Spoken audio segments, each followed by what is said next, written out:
Pernah nggak sih Anda lihat satu saham terus kepikiran ini bagus nggak ya buat investasi? Nah, hari ini kita bakal jawab pertanyaan itu bareng-bareng. Anggap saja saya mentor Anda, dan kita akan bedah satu perusahaan buat cari tahu berapa sih harga wajarnya. Yuk kita mulai? Nah, ini dia pertanyaan paling penting buat semua investor kan. Gimana caranya nemuin perusahaan yang harganya salah, alias undervalued? Bayangin aja pasar saham itu kayak lautan, banyak banget ikannya. Tugas kita, cari harta karun yang tersembunyi, perusahaan keren yang harganya lagi miring. Caranya gimana? Oke, kita bakal bongkar sama-sama. Studi kasus kita hari ini yaitu PT Gunanusa Era Mandiri Tbk atau yang kodenya Guna. Biar gampang, kita anggap Guna ini pasien kita. Nah, kita ini tim dokter keuangannya yang bakal periksa semua dari A sampai Z buat tahu sehat atau enggak perusahaan ini. Oke, ini peta jalan kita. Ada 6 langkah buat ngupas tuntas Guna. Dari kenalan sama perusahaannya, lihat angkanya, hitung nilai wajarnya, inti perencana masa depannya, waspadai risikonya, sampai nanti ada arahan final dari saya. Langsung aja ya, kita masuk yang pertama. Oke, langkah pertama nih, kenalan dulu sama perusahaannya. Penting banget, sebelum kita ngomongin duit dan angka, kita harus ngerti dulu bisnisnya ini apa. Jadi, Guna ini perusahaan apa sih sebenarnya? Jadi Guna ini bukan pemain baru ya. Mereka ini udah veteran, bisa dibilang pemain kunci di belakang layar buat industri makanan. Mereka yang nyuplai bahan baku kacang-kacangan ke perusahaan raksasa kayak Unilever dan Mayora. Udah 30 tahun lebih loh mereka beroperasi, bahkan mereka juga punya brand sendiri. Ini nunjukin kalau fondasi bisnisnya itu kuat banget. Nah, sekarang baru seru nih. Kita masuk ke bagian angka-angka. Laporan keuangan Guna yang terbaru itu kayak ada teka-teki yang menarik banget. Dan tugas kita sebagai investor ya memecahkan teka-teki ini. Coba lihat baik-baik ya, pendapatannya naik 4,1%. Oke, itu bagus, tapi lihat deh laba bersihnya. Anjlok minus 30,7%. Ini kan aneh, ada yang nggak sinkron di sini. Ini semacam red flag atau ya lampu kuning lah, yang bikin kita harus berhenti dan bertanya, ada apa ini? Nah, ini dia misterinya. Jualannya naik, tapi kok untungnya malah turun. Kenapa bisa gitu? Jawaban dari pertanyaan ini, itu yang bakal nentuin Guna ini harta karun atau malah jebakan. Oke, buat mecahin misteri itu kita perlu alat. Namanya valuasi. Kita mau cari tahu sebenarnya harga wajar Guna itu berapa sih? Kita bakal pakai 2 senjata andalan para investor buat ngecek, ini saham beneran murah atau cuma kelihatannya aja? Alat pertama kita namanya Price to Earnings Ratio atau PE ratio. Gampangnya gini, PE itu nunjukin berapa kali lipat harga sahamnya dibandingin sama keuntungan per sahamnya. Jadi kalau kita mau beli keuntungan perusahaan, berapa harga yang harus kita bayar?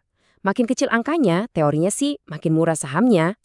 Dan coba lihat hasilnya. PE Guna tuh cuma 8,95 kali, sementara rata-rata industrinya hampir 11 kali. Jauh di bawah rata-rata kan? Artinya pasar lagi nggak sih harga diskon buat keuntungan Guna dibanding pesaingnya? Pertanyaannya sekarang, apakah pasar yang salah lihat atau jangan-jangan ini justru kesempatan buat kita?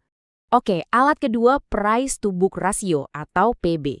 Analoginya gini deh, PB itu kayak ngebandingin harga perusahaan di pasar saham sama nilai aset bersihnya di buku. Kalau PB di bawah 1, itu artinya kita bisa beli perusahaan dengan harga lebih murah daripada total nilai asetnya. Keren kan? Kayak beli barang diskon gede. Dan lihat angkanya, PBG Guna itu cuma 0,74 kali. Sementara rata-rata industrinya 1,88. Jauh banget bedanya. Ini artinya secara teori kita bisa beli semua aset Guna dengan harga 26% lebih murah dari nilai bukunya. Ini diskon yang tebal banget. Terus kalau dirupiahin jadi gimana? Nah, kalau kita pakai asumsi PEG Guna, seharusnya sama kayak rata-rata industrinya. Maka harga wajar sahamnya itu ada di sekitar Rp274. Artinya, ada potensi kenaikan dari harga sekarang. Itu baru dari PE. Kalau kita pakai hitungan PB, potensinya lebih gede lagi. Harga wajarnya bisa sampai Rp450 per saham. Nah, ini yang menarik. Dua alat yang beda ngasih kesimpulan yang sama, saham Guna ini kelihatannya lagi diskon besar. Tapi tunggu dulu. Sebagai mentor, saya harus ingetin, saham murah itu bisa aja murah terus kalau nggak ada pemicunya.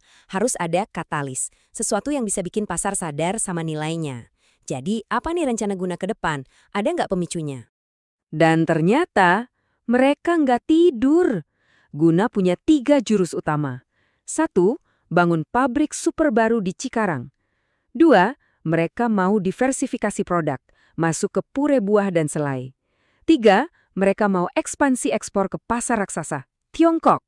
Nah, ini dia katalis-katalis yang kita cari. Skala ekspansinya juga nggak main-main loh. Kapasitas produksi mereka bakal naik 2 kali lipat, jadi 500.000 ton per tahun. Ini sinyal yang jelas banget kalau manajemennya sangat percaya diri sama masa depan perusahaan. Oke, sisi cerahnya udah kita lihat. Valuasi murah, rencana ekspansi jelas. Tapi, mentor yang baik itu nggak cuma nunjukin yang bagus-bagus aja. Kita harus lihat dua sisi koin. Jadi, apa risikonya? Yuk kita bedah sisi gelapnya. Setidaknya ada 3 resiko besar yang harus kita pantau. Pertama, harga kacang-kacangan global yang suka naik turun. Kalau harga almond naik, biaya mereka juga naik. Kedua, nilai tukar rupiah. Kalau rupiah melemah, biaya impor bahan baku mereka jadi makin mahal. 2 hal ini bisa makan keuntungan mereka. Dan ketiga, mereka cukup bergantung sama beberapa klien besar. Kalau satu aja dari klien raksasa ini pindah, wah, dampaknya bisa lumayan terasa. Oke, semua potongan puzzle-nya udah kita kumpulin. Kita udah tahu perusahaannya, lihat kinerjanya, hitung valuasinya, inti potensinya, dan sadar sama resikonya. Sekarang waktunya kita rangkai semua ini jadi satu gambaran besar. Apa kesimpulannya? Kesimpulannya begini. Guna ini masuk kategori saham defensif di sektor konsumer. Artinya bisnisnya itu tahan banting. Mau ekonomi lagi susah pun orang tetap butuh makan kan? Nah, yang paling menarik saham ini menawarkan apa yang kita sebut margin of safety yang tebal banget. Ada bantal pengaman yang besar antara harga pasarnya sekarang sama nilai wajarnya. Inilah yang bikin Guna menarik buat diakumulasi atau dicicil beli. Jadi, saya tinggalin Anda dengan satu pertanyaan terakhir. Setelah kita bedah semuanya, valuasinya murah, rencananya jelas, tapi risikonya juga ada, apakah Guna ini permata tersembunyi yang selama ini Anda cari? Nah, tugas saya sebagai mentor sudah selesai. Menyajikan fakta dan analisis, keputusan akhir untuk berinvestasi tentu saja ada di tangan Anda. Sampai ketemu di analisis selanjutnya.